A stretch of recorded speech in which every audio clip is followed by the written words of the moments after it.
एक आचार्य तो हमारे जो गुरुकुल का आचार्य है वो होता है, एक आचार्य ईश्वर है, ब्रह्म है।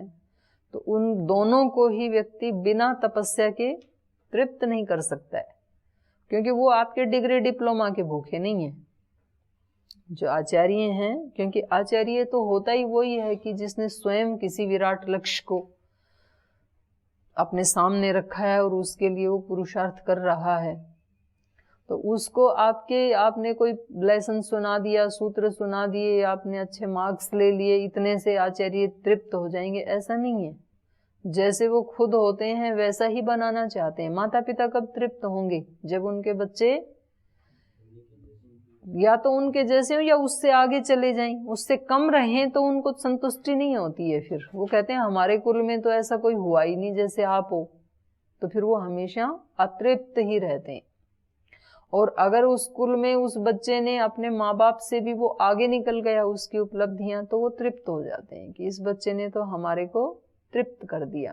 तो गुरुजन भी वही चाहते हैं। आचार्य उतना तप जब तक नहीं करेगा, क्योंकि आचार्य की आत्मीयता तो देखो, आचार्य उपनयमान ब्रह्मचारिणम कृणुते गर्भवंत। उपनयमान, उपनयन जो होता है ना आचार्य का, वो अपने उपनयन को उसके गले में डालता है। उसके गले में जो उपनयन वो था, जनेऊ था आचार्य के, यज्ञोपवीत था। यज्ञोपवीतम परमम पवित्रम, ये यज्ञोपवीत जो है ये क्या है? परम पवित्रता। ये मेरी परम पवित्रता का प्रतीक है। तीनों प्रकार की पवित्रता है मुझ आचार्य में, ज्ञान कर्म और उपासना की। प्रजापते यत् सहजम पुरस्तात् आयुष्यमुग्रम प्रतिमंच शुभ्रम यज्ञोपवीतम बलमस्तु तेज। वो बल है, वो तेज है मेरा। और तीसरा बोलो, यज्ञोपवीतमसि यज्ञोपवीतेन उपनह्यामि। आज से तू भी मेरे लिए क्या है? यज्ञोपवीतमसि। जैसे इसको मैंने धारण किया है ऐसे तुझे भी धारण कर रहा हूं अपने हृदय में। और किसके द्वारा धारण कर रहा हूं? यज्ञोपवीतेन। ऐसा बोल के अपना जनेऊ उसके गले में डालता है। तो अपने अस्तित्व के साथ उसने अपना अस्तित्व मिला लिया बच्चे के साथ। तो अब वो उसको कैसा बनाना चाहता है? अपना ही प्रतिरूप बनाना चाहता है। और वो तभी तृप्त होगा आचार्य जब ये इसका शिष्य आचार्य जैसा बन जाए या उससे आगे निकल जाए किसी एक क्षेत्र में या अनेक क्षेत्र में। तो वो उसके लिए फिर तप करना पड़ता है ब्रह्मचारी को, क्योंकि आया तब तो सूखी लकड़ी जैसे है और बनना है अग्नि। तो अपने आप को फिर पूरा मिटाना होगा ना। लकड़ी का तो अस्तित्व समाप्त हो जाता है जब वो अग्नि में गिर जाती है ना, तो लकड़ी तो बचती नहीं कहीं। फिर तो अंगारा वो लाल मिलेगा, कोयला, अग्नि स्वरूप, लकड़ी नहीं बचने की फिर। तो ब्रह्मचारी को अपना अस्तित्व तो मिटाना होता है और दूसरे के अस्तित्व से तद्रूप होना होता है। ऐसे ही साधक को होना होता है। तो ब्रह्म के साथ तो तद्रूप होना होता है और अपने अस्तित्व को समाप्त करना होता है। इतनी ऊंची छलांग है ये। तो अब ये चले हैं, तो याज्ञवल्क्य जी उसके लिए उपदेश दे रहे हैं। ये कह रहे हैं कि आप मुझे बहुत प्रिय हैं, क्योंकि आप इतनी अच्छी बात पूछ रही हैं। नहीं तो धन की ही बात पूछते हैं प्राय लोग। प्रिया बता अरे, अरे आप बहुत प्रिय हैं। नह मुझको सती प्रियम भाससे, और आप मेरी प्रिया होते हुए, सती यहाँ सत सप्तमी है, प्रिया होते हुए प्रियम भास से आप बहुत प्रिय बोल रही हैं, बहुत सुहा रहे हैं आपके शब्द। ए ही आस्व, इसलिए आप यहाँ आओ, बैठो। व्याख्यास्यामि ते, मैं तुझे इसका उपदेश देता हूँ अध्यात्म विद्या का। व्याचक्षाणस्य तू में निधिध्यासस्व इति, और जो कुछ मैं बता रहा हूँ, जो कुछ भी मैं तेरे को व्याख्यान दे रहा हूँ, उसका तू निधिध्यासस्व, निधिध्यान करना, ध्यान से सुनना उसको जो बता रहा हूँ। ये बहुत ऊंची विद्या है, ये हर किसी को नहीं बताई जाती है अध्यात्म विद्या का उपदेश। तो फिर ये अध्यात्म विद्या का उपदेश इन्होंने शुरू किया। स होवाच न वा अरे पत्युः कामाय पति प्रियो भवति, आत्मनस्तु कामाय पति ही प्रियो भवति। न वा अरे जाया यही कामाय जाया प्रिया भवति, आत्मनस्तु कामाय जाया प्रिया भवति। न वा अरे पुत्राणां कामाय पुत्रा प्रिया भवन्ति, आत्मनस्तु कामाय पुत्राः प्रिया भवन्ति। न वा अरे वित्तस्य कामाय वित्तं प्रियं भवति, आत्मनस्तु कामाय वित्तं प्रियं भवति। न वा अरे ब्रह्मण कामाय ब्रह्म प्रियं भवति, आत्मनस्तु कामाय ब्रह्म प्रियं भवति। न वा अरे क्षत्रस्य कामाय क्षत्रं प्रियं भवति, आत्मनस्तु कामाय क्षत्रं प्रियं भवति। न वा अरे लोकानां कामाय लोकाः प्रिया भवन्ति, आत्मनस्तु कामाय लोकाः प्रिया भवन्ति। न वा अरे देवानां कामाय देवाः प्रिया भवन्ति, आत्मनस्तु कामाय देवा प्रिया भवन्ति। न वा अरे भूतानां कामाय भूतानि प्रियाणि भवन्ति, आत्मनस्तु कामाय भूतानि प्रियाणि भवन्ति। न वा अरे सर्वस्य कामाय सर्वं प्रियं भवति, आत्मनस्तु कामाय सर्वं प्रियं भवति। आत्मा वा अरे द्रष्टव्य श्रोतव्य मंतव्य निदिध्यासितव्य मैत्रेयी, आत्मनो वा अरे दर्शनेन श्रवणेन मत्या विज्ञानेन इदं सर्वं विदितम्। तो ये स्पष्ट हो गया, सरल ही है कि संसार में पति की न वा अरे पत्युः कामाय, पति की कामना के लिए पति प्रिय नहीं होता है, अपनी खुशी के लिए पति प्रिय होता है पत्नी को। पति को पत्नी की न वा अरे जाया यही कामाय, पत्नी की कामना के लिए पत्नी प्रिय नहीं होती है, अपनी ही कामना के लिए। आत्मनस्तु कामाय, अपनी कामना के लिए पत्नी प्रिय होती है। पुत्रों की कामना के लिए पुत्र प्रिय नहीं होते हैं, अपनी ही खुशी के लिए अपनी कामना के लिए पुत्र प्रिय होते हैं। धन के लिए धन प्रिय नहीं होता है, अपने को अच्छा लगता है इसलिए धन प्रिय होता है। ब्रह्म की इच्छा के लिए, ब्रह्म की खुशी के लिए ब्रह्म प्रिय नहीं होता है। आत्मनस्तु कामाय, अपनी खुशी के लिए, हमें ब्रह्म चाहिए, ब्रह्म मिले तो हमें खुशी मिलेगी, इसलिए ब्रह्म प्रिय होता है। न क्षत्रस्य कामाय क्षत्रम प्रियम भवति, बल के लिए बल प्रिय नहीं होता है, अपनी खुशी के लिए क्षत्र बल प्रिय होता है, क्षात्र धर्म प्रिय होता है। सब लोकों की खुशी के लिए लोक प्रिय नहीं होते हैं, बल्कि लोकों को प्राप्त करके, लोकों के ऊपर आधिपत्य स्थापित करके हमें खुशी मिलेगी इसलिए लोक प्रिय होते हैं। देवों की खुशी के लिए देव प्रिय नहीं होते हैं, अपनी खुशी के लिए हमें देव प्रिय होते हैं। न वा अरे भूतानां कामाय, जो प्राणी हैं, चर अचर जो प्राणी हैं, भूत हैं, उनकी कामना के लिए हमें वो प्रिय नहीं होते हैं, अपनी खुशी अपनी कामना के लिए हमें भूत सभी प्राणी प्रिय होते हैं। न वा अरे सर्वस्य कामाय सर्वम, तो ये सब कुछ जो है वो उस सब कुछ की खुशी के लिए मनुष्य को प्रिय नहीं होता है, बल्कि अपनी खुशी के लिए, अपनी आत्मा को तृप्ति मिलती है इसलिए वो सब अच्छा लगता है। तो ये जो अपनी कामना के लिए ही सारा विस्तार है, जो जो कुछ भी हमें खुशी देता है, तो फिर पहले उस आत्मा को ही देख लेना चाहिए, वो स्वरूप क्या है मेरा, ये आत्मा क्या है ये ही जानना चाहिए। इसलिए कहा आत्मा वा अरे द्रष्टव्य श्रोतव्य, उस आत्मा को ही देखना चाहिए। और आत्मा को देखें कैसे? विज्ञातारम अरे केन विजानियात, जो स्वयं जानता है इन सब का, उस जानने वाले को किससे जाने? रूप को तो हम चक्षु से जान लेंगे, लेकिन इस चक्षु को किससे जाने? जो खुद ही जानने वाला है। तो इस आत्मा की शक्ति से तो हम सारे संसार को जान रहे हैं, पर स्वयं इस आत्मा को और किससे जाने? जो खुद विज्ञाता है उसको किससे जाने?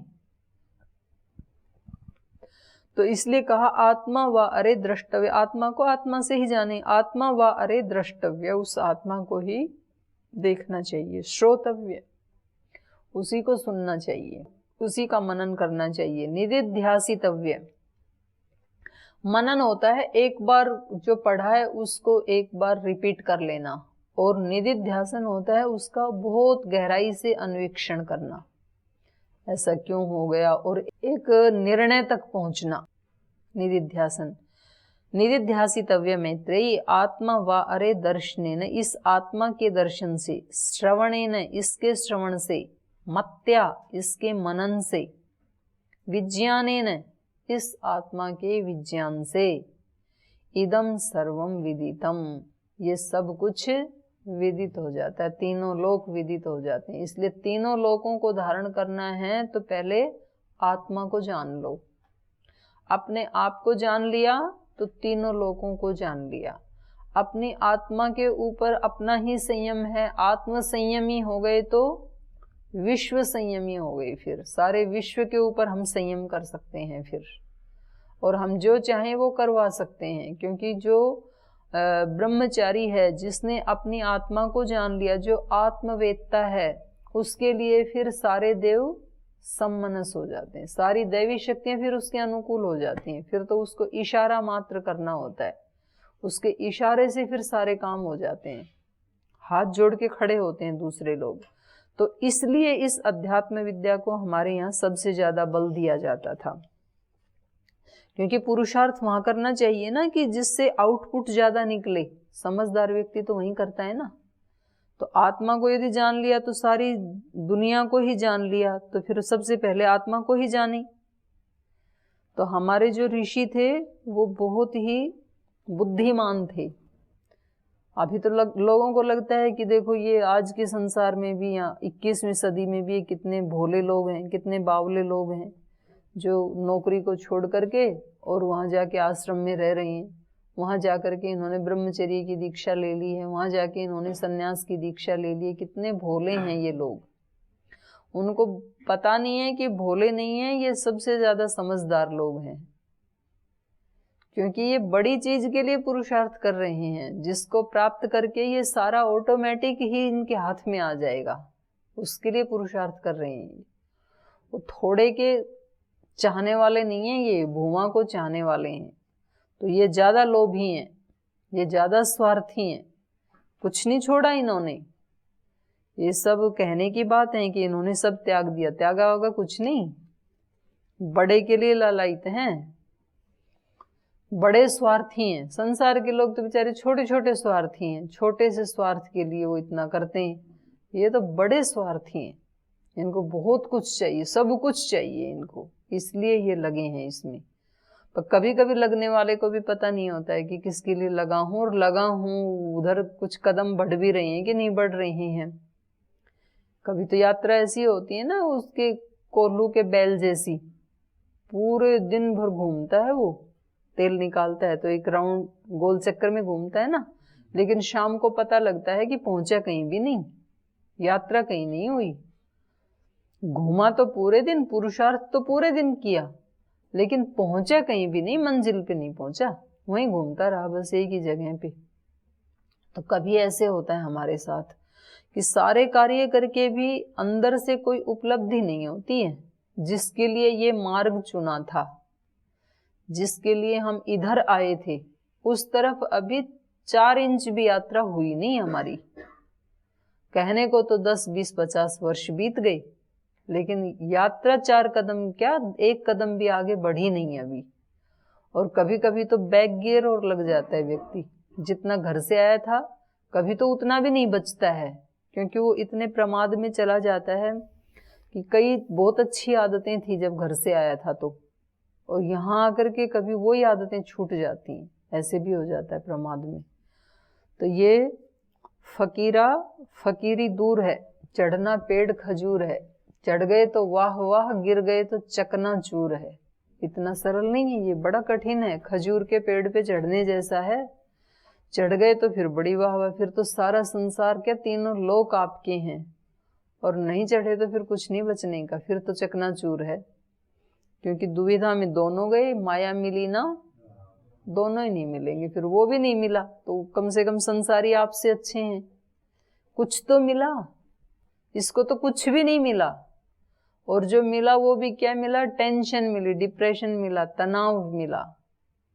और ऐसा वहां भी हो जाता है, जो गए तो थे संसार के सुख लेने के लिए, और संस्कार थे इधर आने के, तो अब वहां रह तो रहे हैं लेकिन वहां पर रोते रोते रह रहे हैं और यहाँ आ नहीं सकते हैं। अब शादी होगी तो ब्रह्मचारियों में कौन शामिल करेगा?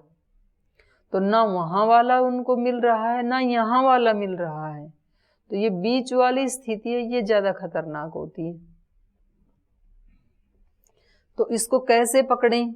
अब इन्होंने कह तो दिया कि अगर सब कुछ ही चाहना है, सब कुछ को प्रिय बनाना है तो अपनी आत्मा को जानना चाहिए। यदि आपको अमृतत्व की कामना, इस धन से भी बड़े धन की कामना है तो मैत्रेयी आत्मा को ही जानो, आत्मा को ही देखो, उसी को सुनो, उसी का मनन करो, क्योंकि उस आत्मा को जानने से सर्वम इदम विदितम भवति, ये सब कुछ जान लिया जाता है।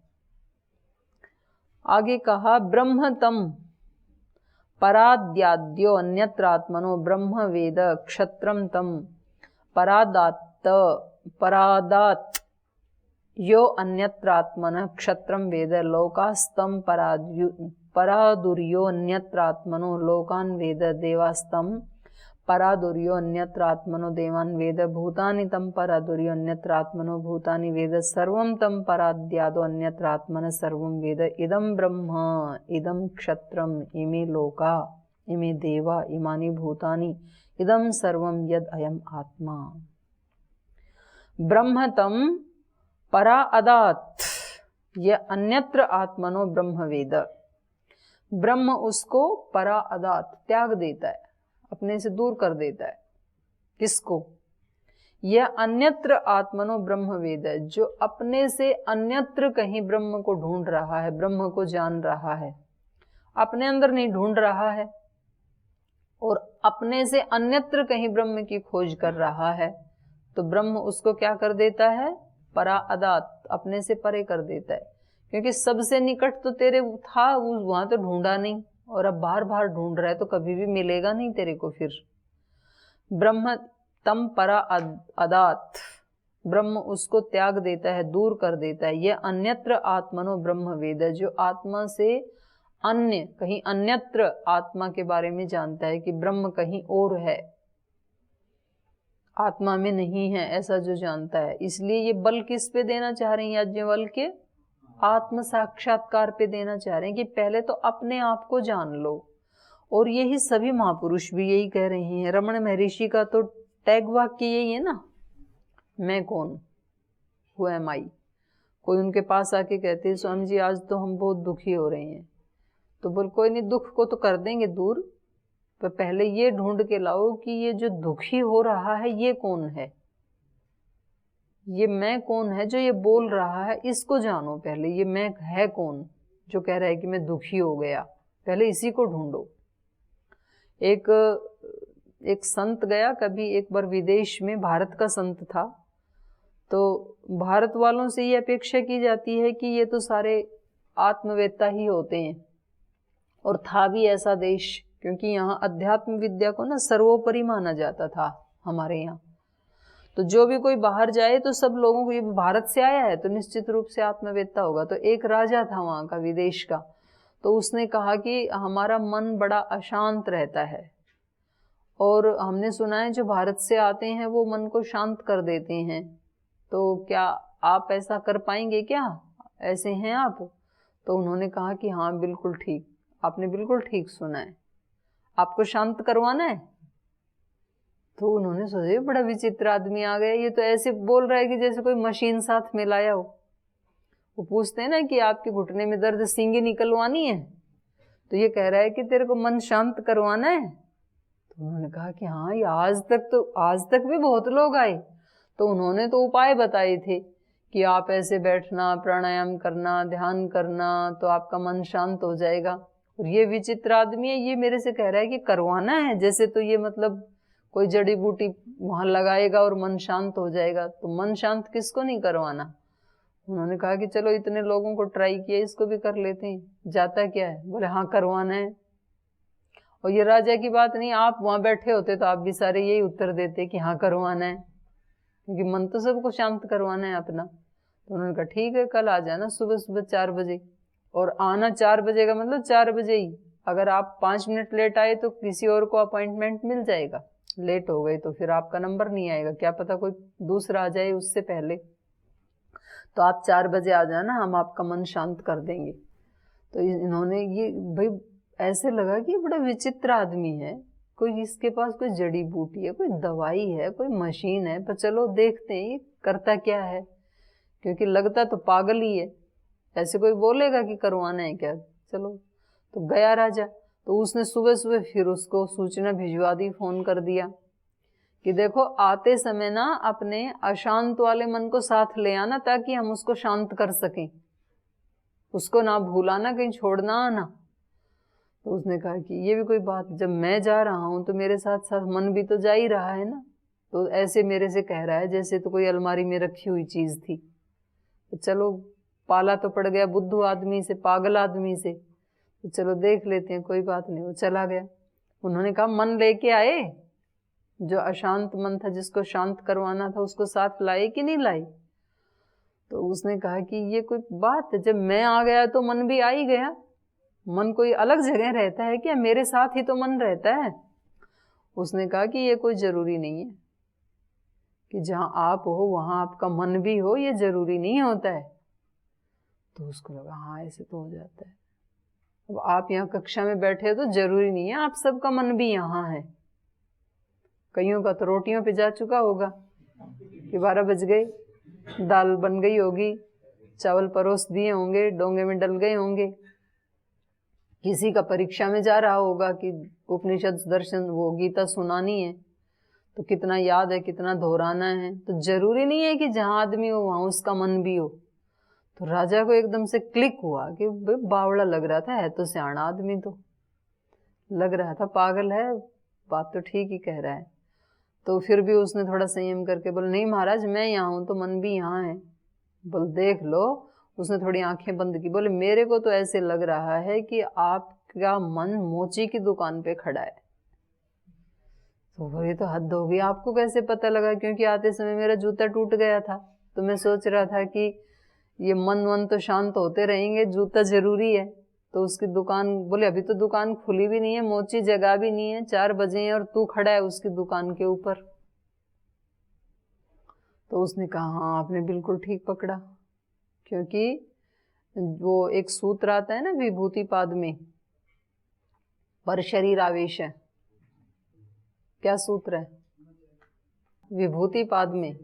तो पर शरीर आवेश एक सिद्धि है ना, तो उससे दूसरे और उससे ऊपर मन की भी है। संस्कार साक्षात करणात परचित्त ज्ञानम, संस्कार पूर्व जाति ज्ञानम और प्रत्ययस्य परचित्त ज्ञानम, माने उन संस्कारों का ज्ञान होने से दूसरे के चित्त का भी ज्ञान हो जाता है। न च तत् सालम्बनम तस्य अविषयी भूतत्वात्, आलम्बन सहित नहीं होता है क्योंकि उसको विषय नहीं बनाया उसने संयम का, तो उसने जान लिया उसके मन की में क्या था। तो उसने कहा ठीक ही कह रहे हो। तो बोले उसको बुलाओ, वो आपका अशांत मन है, आप यहाँ आ गए, वो वहां खड़ा है, अभी मोची की दुकान नहीं खुली। तो उसने आंखें बंद की, बोले आंख बंद करो, उसको बुलाओ अपने अशांत मन को। तो उसने बुलाया, बोले अब जो है ना आ गया? बोले हाँ जी अब तो आ गया, अब यही है। तो अब तुम थोड़ी आंख बंद करो और इसको ढूंढो, ये कहाँ है अंदर, उसको बाहर निकालो और हमें दो, ताकि हम उसको तुरंत शांत कर दें। अब ये ढूंढने लगा, उसको ढूंढने लगा तो वो कहीं मिल ही नहीं रहा, क्योंकि जैसे ही हम ढूंढने लगते हैं ना इनको, दृष्टा भाव में जब देखने लगते हैं, तो दृष्टा भाव आते ही वृत्ति गायब। तदा दृष्टुहु स्वरूप अवस्थित, जब दृष्टा होगा तो अपने स्वरूप में अवस्थित होगा। वृत्ति सारूप्य तो तभी होता है ना जब दृष्टा नहीं होता है, वृत्ति सारूप्यम इतरत्र। तो वो देखने लगा, बोल जी वो तो कहीं दिखा नहीं, पर मैं शांत हो गया। तो यहाँ इसलिए हमारे यहाँ वैदिक परंपरा में आत्मवेत्ता को सबसे ज्यादा महत्व दिया जाता है, क्योंकि इसमें दूसरे की आवश्यकता नहीं है, न धन की आवश्यकता है, न गुरु की आवश्यकता है, न शास्त्रों के शब्द ज्ञान की आवश्यकता है, किसी की आवश्यकता नहीं है, और कुछ करने की भी आवश्यकता नहीं है। बाकी सब उपलब्धियां कुछ करने से होती हैं, ये उपलब्धि बिना किए होती है। जब तक कुछ करेंगे तब तक नहीं होगी उपलब्धि। जिस दिन आपने कुछ भी करना छोड़ दिया तब वो है ही विद्यमान। करना ही मुसीबत है इसमें। तो इसलिए इसको सबसे ज्यादा इन्होंने बल दिया, महत्व दिया हमारे यहाँ आध्यात्मिक विद्या को। तो अब ये कह रहे हैं कि ब्रह्म उसको त्याग देता है, उससे दूर चला जाता है जो उस ब्रह्म को आत्मा से अन्यत्र देखता है। क्षत्रम तम पराद आद्य परा अदात यो अन्यत्र आत्मन क्षत्रम वेद। क्षत्र बल उसको त्याग देता है, उससे दूर चला जाता है जो अपनी आत्मा से अन्यत्र कहीं क्षत्र बल को ढूंढता है, क्योंकि क्षत्र बल भी किसका है? आत्मा का है। आत्मा को जान लिया तो आप में क्षत्र बल आ ही जाएगा अपने आप ही। लोकाः तम परात उहु यह अन्यत्र आत्मनो लोकान वेद। और कहा कि ये सारे लोक भी उसको त्याग देते हैं, उससे दूर चले जाते हैं जो परा अदुहु यह अन्यत्र आत्मन है, जो आत्मा से अन्यत्र इन लोकों को देखता है। सारे लोक लोकांतर यथा ब्रह्मांडे तथा पिंडे। तो वहां कहा ना तीनों लोकों को ये ब्रह्मचारी धारण करता है। तो पिंड में भी तो तीनों लोक है ना, नाभि के नीचे पृथ्वी लोक, गर्दन तक अंतरिक्ष लोक, गर्दन से ऊपर द्युलोक।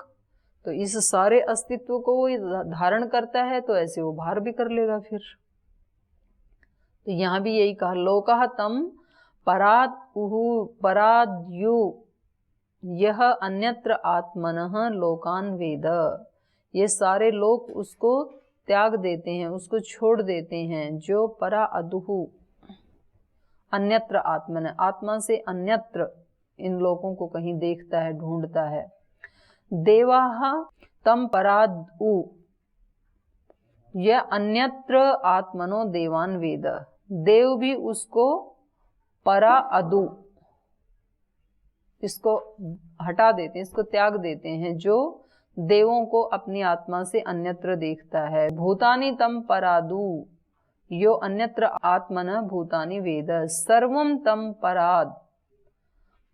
परा अदात यह अन्यत्र आत्मन सर्वम वेद। तो ये सारी ही चीजें उसको त्याग देती हैं। माने जिसके पास आत्म का ज्ञान नहीं है तो सारी चीजें आके भी फिर उसके पास शून्य जैसे हैं। एक नहीं है तो कितनी भी शून्य लगाई उनका मूल्य शून्य ही है, फिर 10 लगाई 12 लगाई। एक है तो फिर एक शून्य का भी मूल्य है, फिर वो 10 हो जाता है। 2 शून्य लगाएं तो 100 हो जाएगा। फिर तो जितनी जीरो लगाएंगे कीमत बढ़ती जाएगी। एक है, यदि एक नहीं है तो फिर सारे बेकार। तो आत्म साक्षात्कार यदि नहीं किया इस व्यक्ति ने, अपने आप को नहीं जाना, तो दुनिया भर की कितनी भी हमने वस्तुएं इकट्ठी की, कितने भी शब्द इकट्ठे किए, कितने भी हमने डिग्री डिप्लोमा इकट्ठे किए, कितना भी धन इकट्ठा किया, वो सारा फिर शून्य जैसा ही है। वो तृप्त नहीं कर सकता है फिर व्यक्ति को, इस एक को यदि नहीं जाना तो आत्मा से अन्यत्र जो इन सब चीजों को जानता है तो ये सब वस्तुएं उसको छोड़ देते हैं।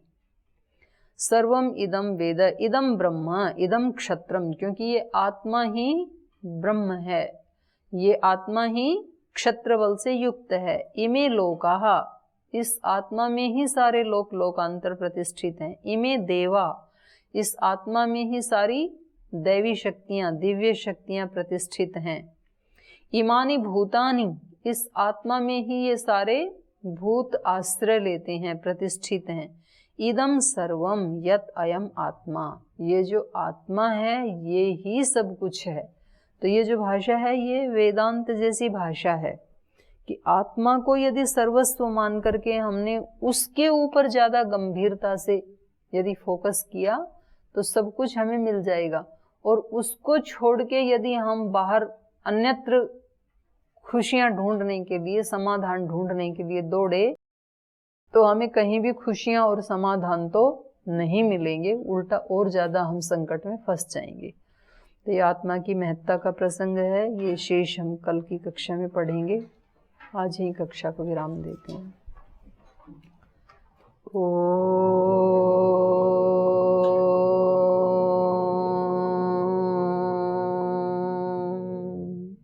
शांति शांति शांति। श्री गुरुभ्यो नमः।